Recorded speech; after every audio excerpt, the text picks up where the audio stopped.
And you know what's one of the more frequently used words with toxic? Yeah, you guessed it, algae. And so far this fall, Dan says he's dealing with at least one more curveball. Andrew Pollock was at the White House again today, spreading his message. I want to show you guys the damage that we're talking about here. Take a look at this marina. It's stories like this that the Palm Beach Metropolitan Planning Organization wants to prevent. So if you do work outside, we've got a doctor with some tips. So now there's a new technology being discussed, a robot that actually collects the algae. That total number is likely to be much higher than that, just a huge support. But right now, clearly, the winds are the biggest concern. So as we all know, our state leaders are working on a number of projects, but we also can't forget that our local leaders are working to improve water quality as well. You can see here the remnants of where a brush fire flared up, and it threatened a lot of homes here. So in 2018, people here on the Treasure Coast, they've been very active in documenting the water crisis, ultimately posting on social media, and it's made a huge difference.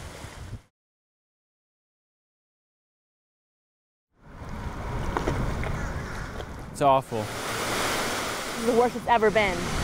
Nothing like this one. Call it unprecedented, a marine life catastrophe. Just gonna go out by the Sanibel Causeway. Weiler Gins took me out along the Gulf Coast. At first, it was just a couple. Big ol' angelfish. The farther out we went, the worse it got. Just floating fish everywhere. It looks like it snowed here in Florida. A line of dead fish, grouper, trout, snook. Then we found this, a sea turtle. Imagine not a fully grown one. Makes you want to cry just seeing dead fish in every single direction as far as you can see. So all of these fish have been washing ashore, and crews have been working hard to clean it all up.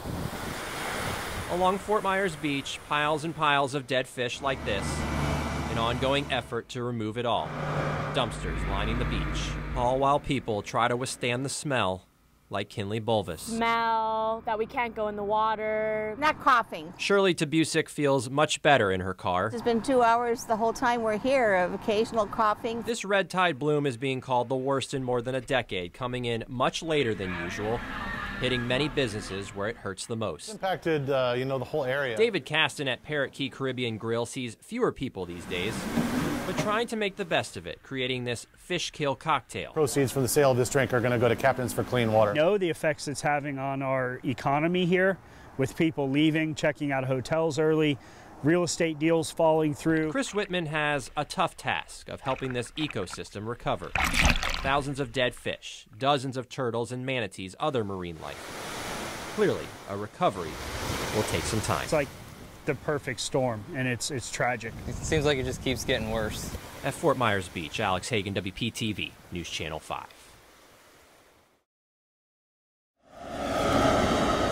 One month. It's crazy because it completely flew by. Longest month and the shortest month. Looking back at February 14th. Angry, upset, sad. Now to March 14th, seniors Brianna Valley and Noah Damiani reflect. Putting this anger and putting this, sadness into something that I can create change with. Change. Now that's something we've heard over the last month. A mighty change. Change to happen. Saying I want change. Prevent people who have mental illness from getting these assault weapons. Looking at it from through gun violence and through also mental health reform and through also just communication. And we've heard those words after every tragedy. But this time was different. No more! Calling for action, meeting with state lawmakers, organizing, not giving up. Keep talking. We're going to keep pushing. Definitely made a lot of progress. Yes, I do think that we accomplished a lot of what we wanted to accomplish. Their voices ultimately getting lawmakers to pass the first gun control measures in 22 years. Governor Rick Scott signed the bill. Shows that we were able to work together through that. Support behind them. That's what we want from our leaders. Like AP government teacher Jeff Foster. Maybe this will be the time in history where we can actually change that and find a third party that, instead of bickering all the time, we can get stuff done. English teacher Darren Levine. Turn something like this, as horrific as it is, into a positive. I can't be prouder of them for what they're doing. Change happened, and they vow they're not close to being done. We're not here just to talk, we're here to make change. So, to be continued. I think we'll be the change that we want to see in the world.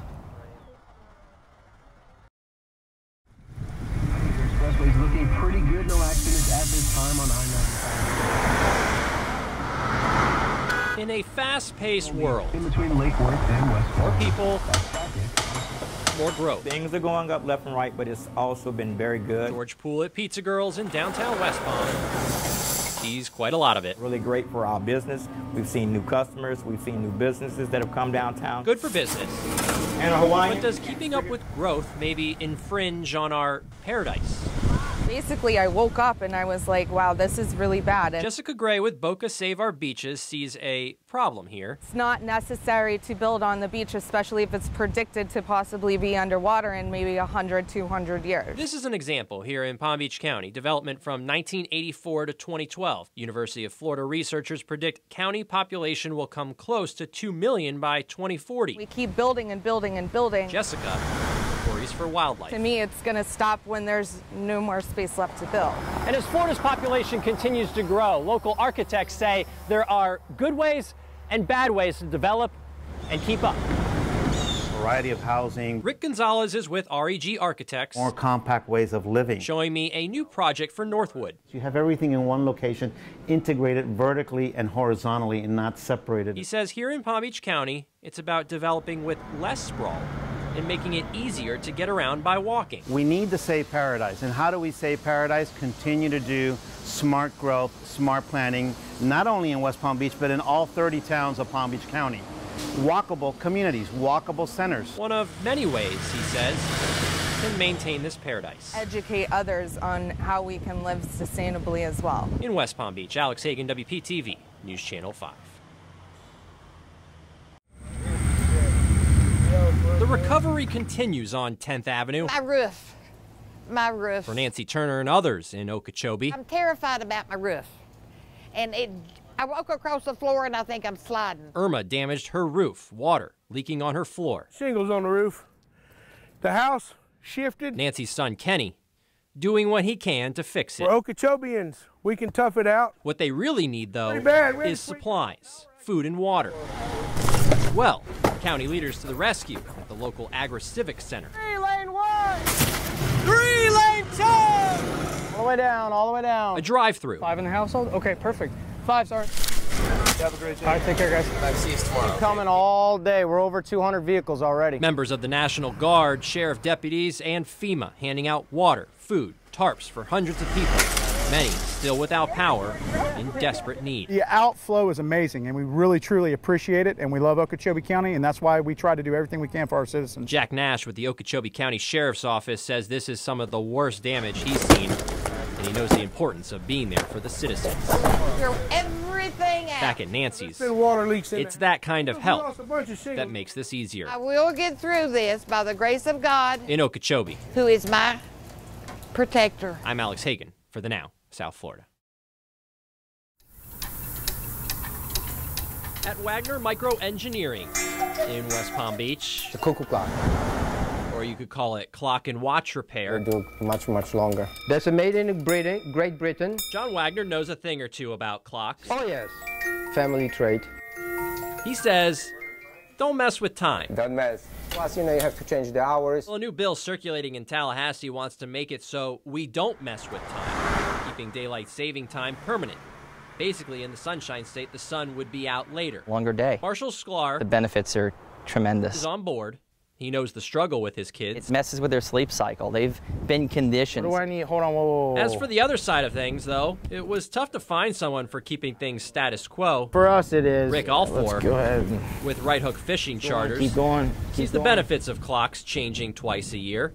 Evening charters are better in the summertime anyways. Get our customers out into that evening time when the snappers are more willing to bite. You got it? Okay. Back at Wagner's, again, John says, don't mess with time. Unless... I try for so many years, to slow down time, but I can't. I'm Alex Hagan for The Now.